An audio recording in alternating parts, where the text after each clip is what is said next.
ضلع head quarter اسپتال تیمرگیرہ میں مقامی سماجی تنظیم کی جانب سے یکم ماہ رمضان سے لے کر آخری روزے تک افطاری کا اہتمام کیا جاتا ہے۔ افطار دسترخوان سے سینکڑوں افراد مستفید ہوتے ہیں۔ اس حوالے سے مزید دیکھتے ہیں رحمت اللہ سواتی کی رپورٹ میں۔ روغانی ویلفیئر ٹرسٹ کے زیر اہتمام ڈسٹرکٹ ہیڈ کوارٹر اسپتال تیمرگیرہ میں رمضان دسترخوان کا سلسلہ جاری ہے۔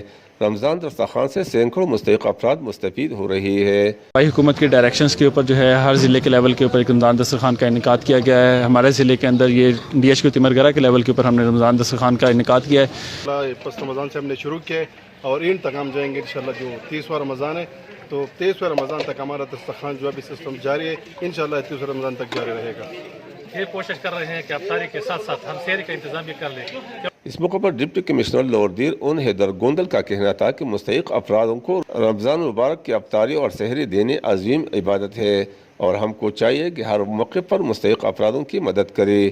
انہوں نے روغانی ویلفیئر ٹرسٹ رمضان دسترخوان کو سراہتے ہوئے اس نیکی کام کرنے پر بھرپور داد دی۔